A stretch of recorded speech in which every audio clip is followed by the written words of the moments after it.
Comment croiront-ils s'ils n'ont pas entendu? Et comment entendront-ils sans prédicateur? Selon qu'il est écrit qu'ils sont beaux les pieds de ceux qui annoncent la bonne nouvelle. Lisons maintenant la parole de Dieu dans Psaume chapitre 18. Cantique de reconnaissance de David. Au chef des chantres. Du serviteur de l'Éternel, de David, qui adressa à l'Éternel les paroles de ce cantique, lorsque l'Éternel lui délivrait de la main de tous ses ennemis et de la main de Saül. Il dit, « Je t'aime, ô Éternel, ma force. Éternel, mon rocher, ma forteresse, mon libérateur. Mon Dieu, mon rocher, où je trouve un abri. Mon bouclier, la force qui me sauve, ma haute retraite. Je m'écrie, loué soit l'Éternel. Et je suis délivré de mes ennemis. Les liens de la mort m'avaient environné, et les torrents de la destruction m'avaient épouvanté, les liens du sépulcre m'avaient entouré, les filets de la mort m'avaient surpris. Dans ma détresse, j'ai invoqué l'Éternel, j'ai crié à mon Dieu de son palais, il a entendu ma voix, et mon cri est parvenu devant lui à ses oreilles. La terre fut ébranlée et trembla, les fondements des montagnes frémirent, et ils furent ébranlés parce qu'il était irrité. Il s'élevait de la fumée dans ses narines, et un feu dévorant sortait de sa bouche, il en jaillissait des charbons embrasés. Il abaissa les cieux, et il descendit, il y avait une épaisse nuée sous ses pieds. Il était monté sur un chérubin, et il volait, il planait sur les ailes du vent. Il faisait des ténèbres sa retraite, sa tente autour de lui, il était enveloppé des eaux obscures et de sombres nuages. De la splendeur qui le précédait s'échappaient les nuées, lançant de la grêle et des charbons de feu. L'Éternel tonna dans les cieux, le Très-Haut fit retentir sa voix, il lança ses flèches et dispersa mes ennemis, il multiplia les coups de la foudre et les mit en déroute. Le lit des eaux apparut, les fondements du monde furent découverts, par ta menace, ô Éternel, par le bruit du souffle de tes narines. Il étendit sa main d'en haut, il me saisit, il me retira des grandes eaux, il me délivra de mon adversaire puissant, de mes ennemis qui étaient plus forts que moi. Il m'avait surpris au jour de ma détresse, mais l'Éternel fut mon appui. Il m'a mis au large, il m'a sauvé, parce qu'il m'aime. L'Éternel m'a traité selon ma droiture, il m'a rendu selon la pureté de mes mains, car j'ai observé les voies de l'Éternel, et je n'ai point été coupable envers mon Dieu. Toutes ses ordonnances ont été devant moi, et je ne me suis point écarté de ses lois, j'ai été sans reproche envers lui, et je me suis tenu en garde contre mon iniquité. Aussi l'Éternel m'a rendu selon ma droiture, selon la pureté de mes mains devant ses yeux. Avec celui qui est bon, tu te montres bon, avec l'homme droit, tu agis selon la droiture, avec celui qui est pur, tu te montres pur, et avec le pervers, tu agis selon sa perversité. Tu sauves le peuple qui s'humilie, et tu abaisses les regards hautains. Oui, tu fais briller ma lumière, l'Éternel, mon Dieu, éclaire mes ténèbres. Avec toi, je me précipite sur une troupe en armes, avec mon Dieu, je franchis une muraille. Les voies de Dieu sont parfaites, la parole de l'Éternel est éprouvée, il est un bouclier pour tous ceux qui se confient en lui. Car qui est Dieu, si ce n'est l'Éternel, et qui est un rocher, si ce n'est notre Dieu? C'est Dieu qui me ceint de force et qui me conduit dans la voie droite, il rend mes pieds semblables à ceux des biches, et il me place sur mes lieux élevés. Il exerce mes mains au combat, et mes bras tendent l'arc d'airain. Tu me donnes le bouclier de ton salut, ta droite me soutient, et je deviens grand par ta bonté.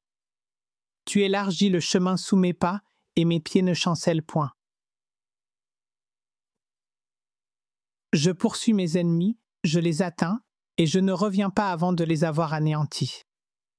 Je les brise, et ils ne peuvent se relever, ils tombent sous mes pieds. Tu me ceins de force pour le combat, tu fais plier sous moi mes adversaires. Tu fais tourner le dos à mes ennemis devant moi, et j'extermine ceux qui me haïssent. Ils crient et personne pour les sauver. Ils crient à l'Éternel et il ne leur répond pas. Je les broie comme la poussière qu'emporte le vent, je les foule comme la boue des rues. Tu me délivres des dissensions du peuple, tu me mets à la tête des nations, un peuple que je ne connaissais pas m'est asservi.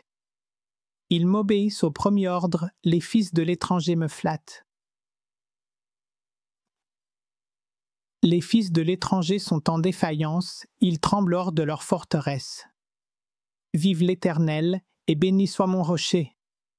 Que le Dieu de mon salut soit exalté, le Dieu qui est mon vengeur, qui m'assujettit les peuples, qui me délivre de mes ennemis. Tu m'élèves au-dessus de mes adversaires, tu me sauves de l'homme violent. C'est pourquoi je te louerai parmi les nations, ô Éternel, et je chanterai à la gloire de ton nom. Il accorde de grandes délivrances à son roi, et il fait miséricorde à son oint, à David et à sa postérité pour toujours. 1 Thessaloniciens chapitre 5. Pour ce qui est des temps et des moments, vous n'avez pas besoin, frères, qu'on vous en écrive. Car vous savez bien vous-même que le jour du Seigneur viendra comme un voleur dans la nuit. Quand les hommes diront « paix et sûreté », alors une ruine soudaine les surprendra, comme les douleurs de l'enfantement surprennent la femme enceinte, et ils n'échapperont point. Mais vous, frères, vous n'êtes pas dans les ténèbres pour que ce jour vous surprenne comme un voleur, vous êtes tous des enfants de la lumière et des enfants du jour. Nous ne sommes point de la nuit ni des ténèbres. Ne dormons donc point comme les autres, mais veillons et soyons sobres, car ceux qui dorment dorment la nuit, et ceux qui s'enivrent s'enivrent la nuit. Mais nous qui sommes du jour, soyons sobres, ayant revêtu la cuirasse de la foi et de la charité, et ayant pour casque l'espérance du salut. Car Dieu ne nous a pas destinés à la colère, mais à l'acquisition du salut par notre Seigneur Jésus-Christ, qui est mort pour nous, afin que, soit que nous veillions, soit que nous dormions, nous vivions ensemble avec lui. C'est pourquoi exhortez-vous réciproquement, et édifiez-vous les uns les autres, comme en réalité vous le faites. Préceptes divers. Nous vous prions, frères, d'avoir de la considération pour ceux qui travaillent parmi vous, qui vous dirigent dans le Seigneur et qui vous exhortent, ayez pour eux beaucoup d'affection à cause de leur œuvre. Soyez en paix entre vous.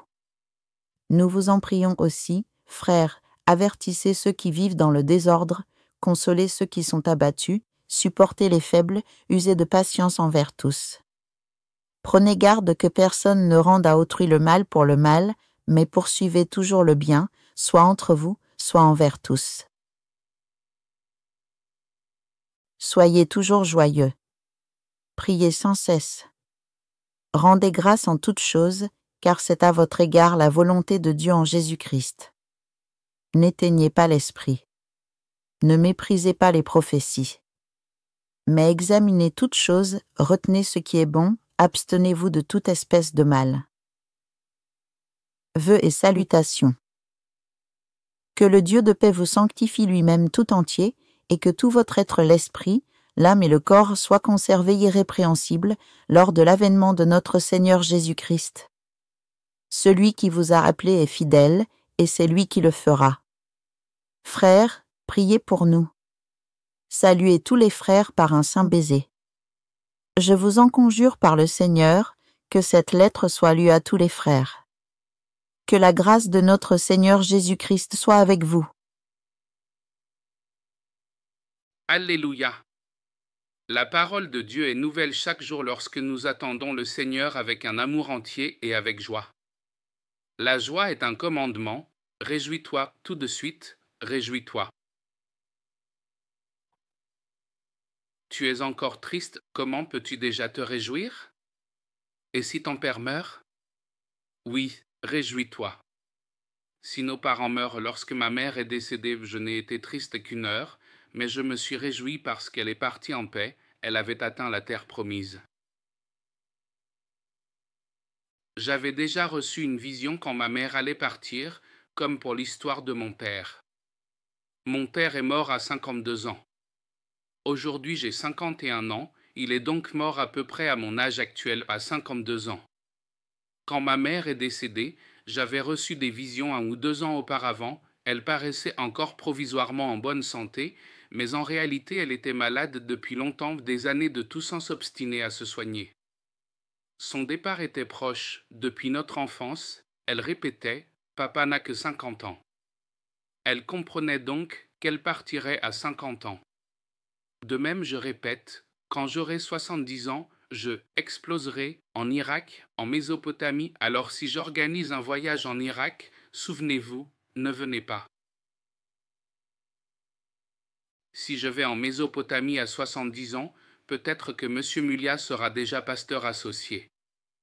Il aura environ 75 ans, nous avons peu d'écart. Monsieur Mulia, allons en Irak pour faire de la recherche. N'y allez pas de peur de mourir avec moi là-bas. Ah, je veux être fidèle au pasteur Paul, mourir avec lui. Même être l'associé devient compliqué si le pasteur et l'associé meurent ensemble. Ah, Monsieur Mulia est remarquable, Dieu l'utilise. Il y a 4 ans, j'ai observé, Sangam est remarquable aussi, beaucoup de Batak le sont. Seulement, Dieu est en train de le façonner encore une fois, de le briser encore une fois. Sangam est remuant et moi aussi. Ne te fâche pas, Sangam comme toi, j'ai été brisé jusqu'à la poussière, puis j'ai bourgeonné, puis j'ai poussé, une fois tout brisé, le fruit est venu. Me voici aujourd'hui, Joseph Polzam. Après cela, j'ai compris la joie.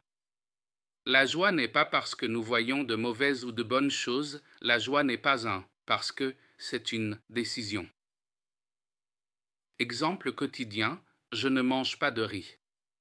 Récemment, j'ai tenu 3 semaines, puis nous avons changé de cuisinier et je me suis remis à manger sans cesse à l'église. Maintenant, nous avons Marshall, je n'ai donc pas besoin de riz, sa cuisine est bonne. Nous avons un bon cuisinier, Marshall. Je n'évite pas le riz parce que je suis malade. Je viens de faire des analyses, tout est sain, cholestérol bon, glycémie bonne, tout est bon. Seule la poche n'est pas bonne, mais la provision continue.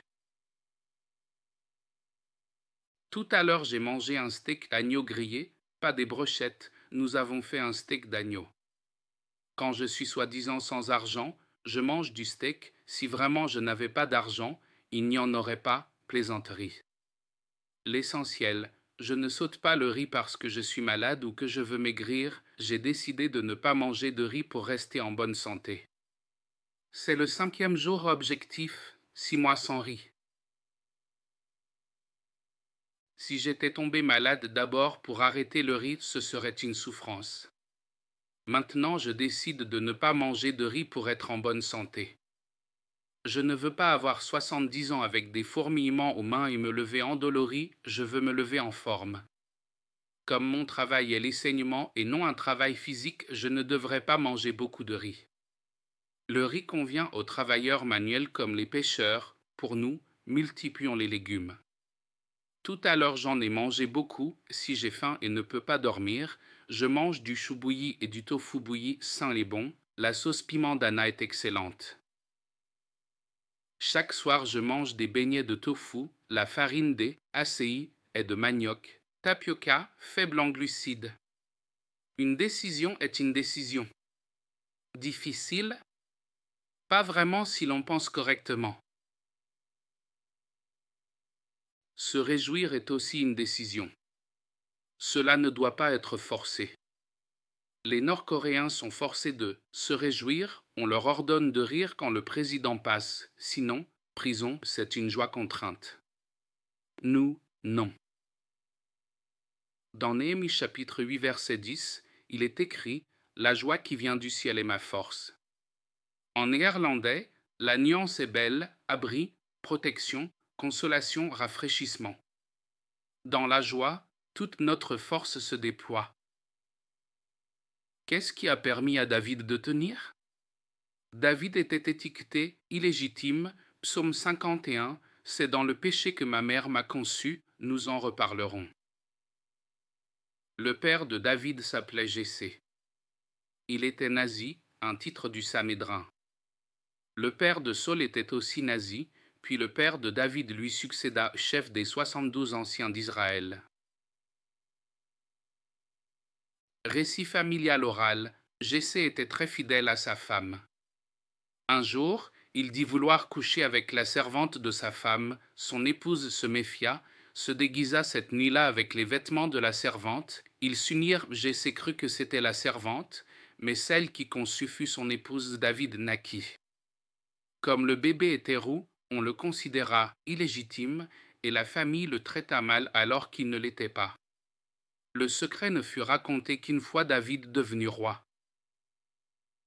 Dès l'enfance, David fut écarté et envoyé garder le troupeau comme pour le faire mourir. Dans les champs, les loups, les lions et les ours attaquaient les brebis.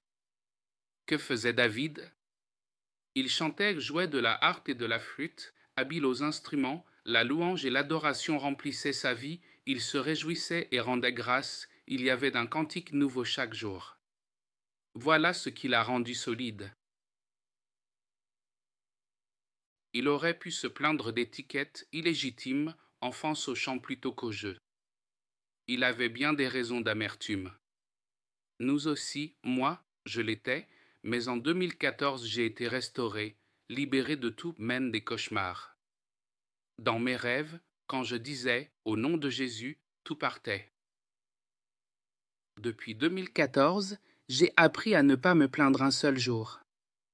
J'avais donné un devoir, 40 jours sans se plaindre tout en rendant grâce sous la pression. Il est impossible qu'il n'y ait pas de percée. Aujourd'hui, un autre devoir, 40 jours de joie même avec beaucoup de dettes, même anxieux, même avec des douleurs. Comment? Chante. Chante quelque chose de simple, Alléluia, Alléluia. Ou compose un chant de joie facile. Ne lève pas les mains tout en étant triste, réjouis-toi. La joie n'a pas besoin de raison, c'est une décision. Alors tu seras comme David, fort face au loup, au lion, aux ours, à Goliath, le Seigneur t'élèvera et te donnera une onction particulière. La joie n'est pas seulement la reconnaissance, c'est difficile pour les mélancoliques, plus facile pour les flegmatiques, pour les colériques, comme moi, cela demande une décision. Regarde notre famille, musique et chant chaque jour, voilà la force, la joie du Seigneur est ma force. Apprends à te réjouir non parce qu'il y a une cause, mais parce que c'est ta décision. Tu veux vaincre, être heureux, plein d'une force nouvelle? Réjouis-toi. Pas parce que tu as trompé ta femme et t'es remarié, pas parce que tu as détourné 1 milliard. Ce n'est pas la joie qui vient du ciel. La joie qui vient du ciel est une décision accompagnée d'actions de grâce envers Dieu, parce que Dieu est bon et que ses promesses sont vraies. Crois ceci, si aujourd'hui ta situation paraît mauvaise, reste calme, Dieu la transformera en bien. Réjouis-toi quoi qu'il arrive, même malade, même diagnostiqué d'un cancer, même ruiné, même en prison, réjouis-toi toujours. Alléluia, il y a une force qui vient du ciel. Devoir, réjouis-toi, ne te contente pas de dire « Merci, Seigneur », mais chante-le, exprime-le par des chants de joie, pas par des complaintes, même si je ne peux pas voir, etc. Danse dans la joie, chante-la, rivière de joie, saute, crie, Alléluia. Exerce-toi avec ta famille, allez dans la forêt ou à la mer et criez Alléluia. Fais-le 40 jours, puis 1 an. Dans notre maison, il y a de la musique et de la louange chaque jour, c'est ainsi que nous avons tenu durant la procédure d'asile. Étions-nous nerveux? Oui, mais nous nous sommes réjouis, les autres étaient perplexes. J'ai répondu, je suis pasteur, et je fais ce que j'enseigne, rendre grâce. J'ai eu peur d'une chose, si l'asile était refusé, qu'adviendrait-il de mon enfant? J'ai même dit, s'il vous plaît, adoptez mon enfant, ne le laissez pas retourner en Indonésie. Après l'avoir confié à Dieu, nous nous sommes réjouis que chaque jour, nous sortions en famille, goûtant la grâce de Dieu. Voilà la joie. Comme un ami chinois, il ne parle ni néerlandais ni anglais, seulement le mandarin. Si j'expliquais lentement, il comprenait. Quand nous dansions, il dansait aussi, peut-être d'un air, kitsch, mais il pratiquait. Si tu te réjouis ainsi en sautant, en dansant, beaucoup de bénédictions du ciel viendront à toi. Et c'est quand le portefeuille paraît vide, ris quand même avec tes enfants en sautant. Jéhovah Jireh, nous témoignons chaque jour que Dieu pourvoit. Si tu es malade, confesse chaque jour, Jéhovah Rapha, le Seigneur guérit. Si tu es en bataille juridique, Jéhovah Tsidkenu, Dieu ma justice, Jéhovah Nissi, la bannière de la victoire. Dis-le en te réjouissant. Apprends à faire jouer des chants d'église joyeux dans la voiture et à la maison, emplis l'atmosphère de paix et de joie, non de lamentation. Danse dans le Seigneur, emmène ta famille à la forêt ou à la mer, chante à haute voix des chants de joie. Alors tu verras une force venue du ciel, tu pourras tout surmonter. Que le Seigneur Jésus te bénisse.